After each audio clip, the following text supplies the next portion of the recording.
ఓం శ్రీ మహాగణాధిపతి నమః, శ్రీ సరస్వతి నమః, శ్రీ గురుభ్యో నమః. జయ గణేష్ క్రియేషన్స్ ప్రేక్షకులందరికీ స్వాగతం. నేను మీ అనుపమ. ఇక 25వ అధ్యాయము దూర్వాసుడు అంబరీషుణ్ణి శపించుట.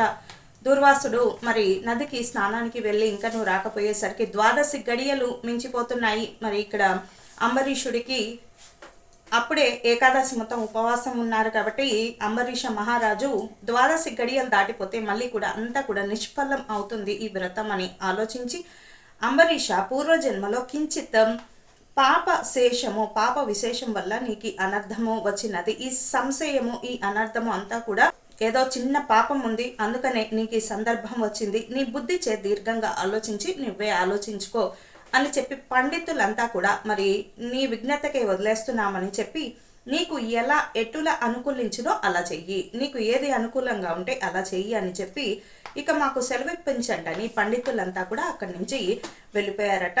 అని చెప్పి వెళ్ళారు. అంత అంబరీషుడు, ఓ పండితోత్తములారా, నా నిశ్చిత అభిప్రాయము ఆలకించి వెడలుడు.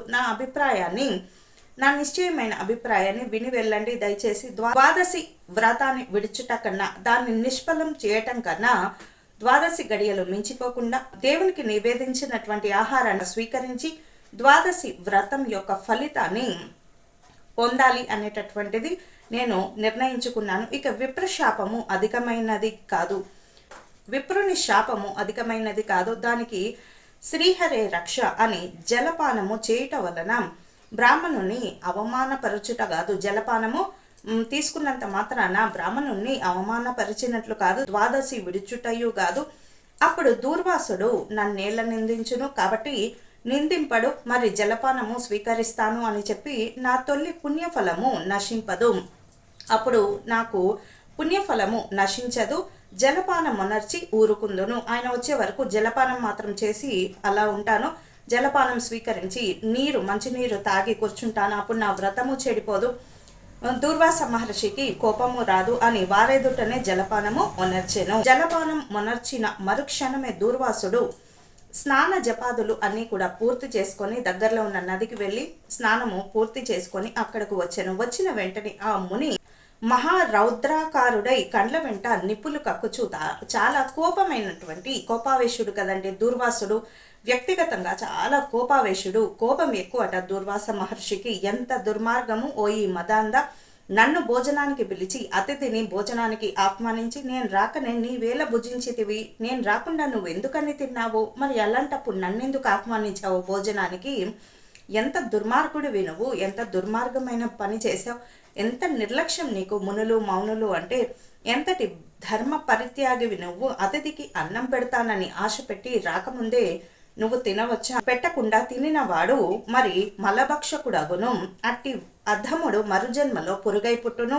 నీవు భోజనమునకు బదులు జలపానము చేసితివి, అది భోజనముతో సమానమే కదా. జలపానం మాత్రమే చేశాను మునివర్య అని అనగా జలపానము భోజనముతో సమానమైనదే. భుజించినావు కాబట్టి నీవు నమ్మక ద్రోహివే అగుదువు. నీవు నమ్మకంగా ఉండే ద్రోహివి నువ్వు. హరిభక్తుడవని ఎట్లా అనుకుంటావు? హరిభక్తుడువు ఎలా కాగలవు నువ్వు? శ్రీహరి బ్రాహ్మణ అవమానము సహింపడు. బ్రాహ్మణులను దూషించిన శ్రీహరికి నచ్చదు. కారణం ఏమిటి? నిత్యము శ్రీహరి సేవలో, శివుని సేవలో, భగవంతుని సేవలో ఉంటారు కాబట్టి బ్రాహ్మణుల్ని అంటే శ్రీహరికి అస్సలు నచ్చదట.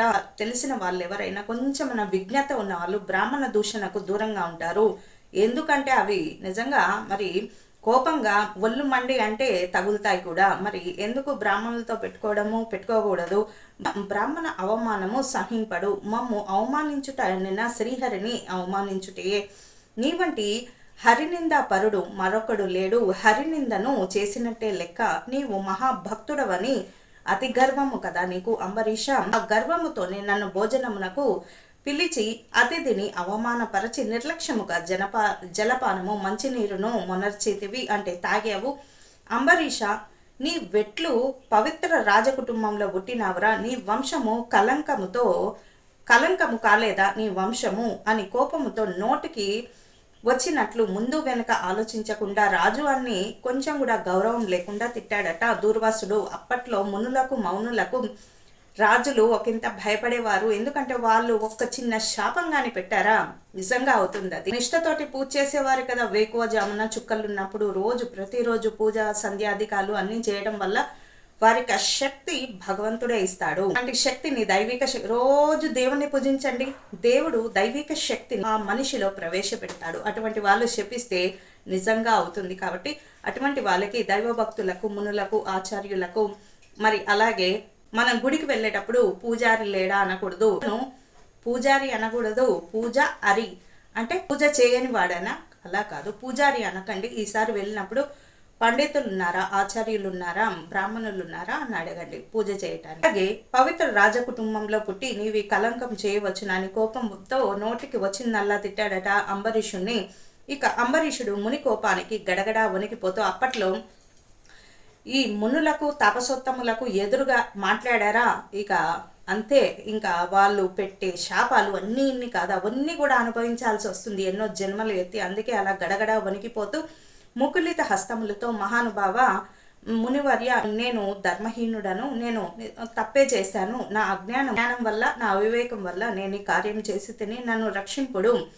బ్రాహ్మణులకు శాంతియే ప్రధానము. మీరు తపోధనులు, ప్రతినిత్యము తపము ఆచరిస్తూ ఉంటారు, దయాదాక్షిణ్యములు గలవారు. మరి అటువంటి వారు దయాదాక్షిణ్యములతోటి నన్ను కాపాడుమని ఇక అతని పాదాలపై పడినట అంబరీషుడు దూర్వాసుడి ముని పాదాలపై పడెను. దయాశూన్యుడైనటువంటి కోపంతో ఎంత తపోధనుడైనా విచక్షణ కోల్పోయాడట దూర్వాస మహాముని. దయా దాక్షిణ్యాలు గలవారిని కాపాడు, శరణు అన్న వారిని క్షమించి వదిలేయటము మానవ ధర్మము, దైవ ధర్మము. అది మరి దేవతా లక్షణము.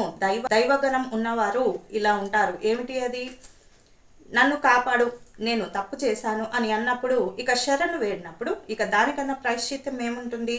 కాబట్టి అలాంటి వారిని క్షమించాలి 1-2 సార్లు. అది కూడా కానప్పుడు అప్పుడు చూడాలి. అలా కాకుండా ఇక దయాదాక్షిణ్యాలు లేకుండా దయాశూన్యుడైనటువంటి ఈ దూర్వాసుడు అంబరీషుని తన ఎడమ కాలుతో ఒక్క తన్ను తన్నాడట. మరి గట్టిగా తన్నాడట. దోషికి శాపమీయకుండా ఉండరాదు. నీవు మొదటి జన్మలో చేపగాను, 2వ జన్మలో తాబేలుగాను, 3వ జన్మలో పందిగాను, 4వ జన్మలో సింహంగాను, 5వ జన్మలో వామనుడిగాను, 6వ జన్మలో క్రూరుడవగు బ్రాహ్మణుడవుగాను, 7వ జన్మలో మూఢుడైన రాజుగాను, అలాగే 8వ జన్మలో రాజ్యము గాని సింహాసనము గాని లేనట్టి రాజుగాను. అంటే రాముడికి అన్నీ ఉన్నా కూడా అనుభవించకుండా ఎలా అడవిలోకి వెళ్ళాడు, ఇవన్నీ కూడా దూర్వాసుడి శాపాలన్నమాట.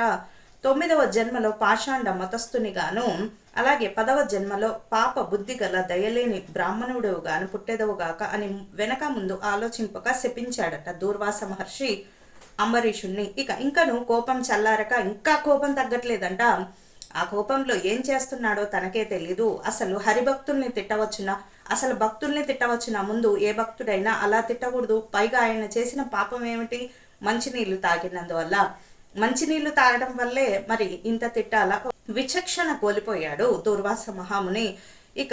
ఇవి 9వ జన్మలో ఇలా మతస్థునిగాను, పాషాండ మతస్థునిగా, 10వ జన్మలో పాపబుద్ధి గల దయలేని బ్రాహ్మణుడుగాను పుట్టేదవుగాక అని వెనక ముందు ఆలోచించకుండా శపించాడంట దూర్వాస మహర్షి. ఇంకా కోపం తగ్గనందువలన మరలా శపించుటకు ఉద్యుక్తుడవుతుండగా మహావిష్ణువు అంతా కూడా గమనిస్తూ ఉన్నాడు.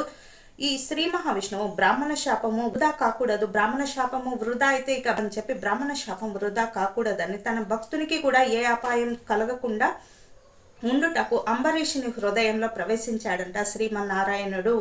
మునివర్య అట్టులనే మీ శాపము అనుభవింతునని ప్రాధేయపడినట శ్రీహరి. కానీ దూర్వాసుడు ఇంకను కోపము పెంచుకొని శపింపబోగా శ్రీమన్నారాయణుడు తన సుదర్శన చక్రమును అడ్డుపెట్టెను.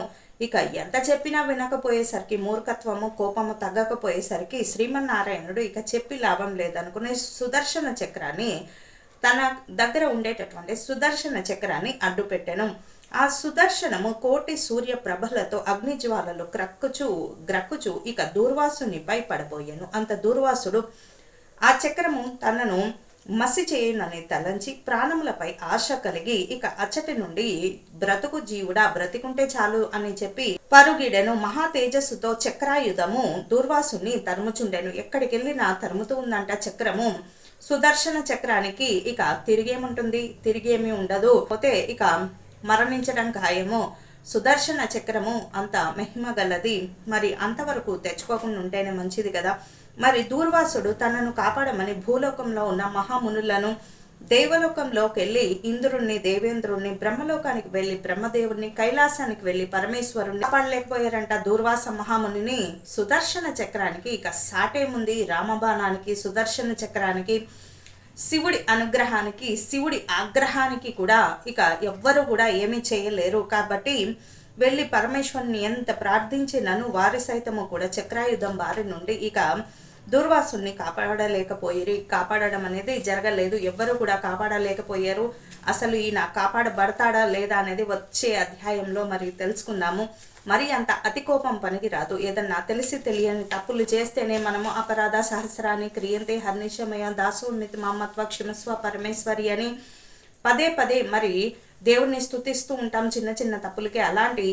అలాంటిది ఏదో మంచినీళ్ళు తాగాడు ద్వాదశి గడియలు మించిపోకుండా అని చెప్పినంత మాత్రానే మరి ఎడమ కాలుతో అంబరీషుని తలను తన్నడం, రాజుని, పైగా రాజు హోదాలో ఉన్నాడు, ఏమన్నా గౌరవం ఇచ్చాడా రాజుకి అంబరీషుడికి? అయినా సరే ఎంత తన్నినా సరే స్వామి కాపాడు అంటున్నా సరే కాపాడలేదు దూర్వాస మహర్షి. అంత కోపం కూడా పనికిరాదు. కాబట్టి దూర్వాసుడికి ఒక వరం ఉంది. దూర్వాస మహర్షి యొక్క కోపమట ఈ లోకానికి శ్రేయస్కరమట. అది శివుడు దూర్వాస మహామునికి ఇచ్చినటువంటి ఒక వరం, శివ అనుగ్రహం అతనికి. కాబట్టి ఇవన్నీ కూడా ఇలా జరుగుతున్నాయి. ఈ దశావతారాలు వామనావతారము, అలా తాబేలు అవతారం అంటే కూర్మ అవతారం కానీ, రామావతారం కానీ, కృష్ణావతారం కానీ, ఇవన్నీ కూడా దశావతారాలు. శాపం పెట్టాడు కదా 10 జన్మలు ఇలా జన్మెత్తి ఒక్కో జన్మలో ఇలాగ అవతారం ఉండు, రాజ్యము అన్ని కూడా కోల్పోయి ఏమి రాజ్యం లేని రాజుగా బ్రతుకు జీవించు అని, అది రామావతారము. మరి శాపాలన్నీ శ్రీహరి స్వీకరించాడు. అంబరీషుని హృదయంలో ప్రవేశించి శ్రీహరియే భక్తుడిని కాపాడాలి కాబట్టి భక్త రక్షణే కదా ఆయనకు ఏకైక లక్ష్యము. భక్త రక్షకుడు, భక్తుల్ని రక్షించాలి. అప్పుడే తన ఔన్నత్యము మరి ఉంటుంది. కాబట్టి భక్తుల్ని రక్షించడానికి ఆయన హృదయంలో ప్రవేశించి అంబరీషుని హృదయంలో దూర్వాసుడు పెడుతున్నటువంటి ఈ దశావతారాల కథ అక్కడి నుంచి వచ్చింది. అప్పటి నుంచి ఒక్కొక్క అవతారంలో ఒక్కొక్క మరి అవతారం ఎత్తి శ్రీహరియే ఆ దశావతారాల అన్నీ కూడా తానే మరి శాపం పెట్టాడుగా దూర్వాస మహాముని. ఇలా పుట్టాలి, అలా పుట్టాలి, ఇలా అనుభవించాలి, అలా అనుభవించాలి పుట్టి అని అవన్నీ కూడా శ్రీమన్నారాయణుడే అనుభవించాడు. అంబరీషునికి మాత్రం ఎటువంటి హాని కలగకుండా చూశాడు. అది భక్తుల మీద భగవంతునికి ఉండేటటువంటి ప్రేమ అంటే దయ అంటే ఇలా ఉంటుంది. కాబట్టి ఇదంతా కూడా మరి ఆ సుదర్శన చక్రం ధాటికి ఎంత చెప్పినా వినకపోయేసరికి అంబరీషుని మనసులో ప్రవేశించి మీరు ఎలా చెప్తే అలాగే చేస్తాను అన్నా సరే వినకపోవడంతో అప్పటికి దశావతారాల శాపం పెట్టాడా. అది అయినా సరే ఇంకా ఏదో శాపం పెట్టకపోతుంటే ఇంకా ఆగేలాగా లేడని సుదర్శన చక్రాన్ని అప్పుడు ప్రయోగించాడంట శ్రీమన్నారాయణుడు. మరి ఎక్కడో అక్కడ అడ్డుకట్ట వేయకపోతే, అతన్ని నియంత్రించే వాళ్ళు లేకపోతే కష్టంగా, మరి అతి కోపం కూడా మంచిది కాదని సుదర్శన చక్రాన్ని ప్రయోగించేసరికి పరమేశ్వరుడు కానీ, దేవేంద్రుడు కానీ, అలాగే బ్రహ్మలోకంలో బ్రహ్మదేవుడు కానీ, భూలోకంలో మహామునులు, తపోధనులు ఎంతమంది అసలు 14 లోకాల్లో ఇటు 7 లోకాలు అటు 7 లోకాల్లో ఎక్కడ చూసినా ఎవ్వరు సుదర్శన చక్రం ధాటికి దుర్వాసుల్ని కాపాడలేకపోయారు. ఇదంతా కూడా పంచవింశాధ్యాయము 25వ రోజు పారాయణము. మరి అంత అతి కోపం పనికిరాదు వాస్తవ జీవితంలో ఎవరికైనా సరే. మరి భక్తులను, భగవంతుని ఎప్పుడు కూడా దూషించకూడదు. చిన్న చిన్న పొరపాట్లకే అంతంత మాటలు అనేస్తే ఇక అది అవివేకుల లక్షణము. ఎంత తపం చేసినా ఇక ఏముంది మరి. చూడండి, సుదర్శన చక్రం ధాటికి ఎవ్వరూ కాపాడలేకపోయారు. కాబట్టి అంత కోపం పనికి రాదని మరి ఈ కథలో సారాంశాన్ని గుర్తిద్దాము. లోక సంస్థ సుఖినో భవంతు, సర్వే జనా సుఖినో భవంతు. స్వస్తి.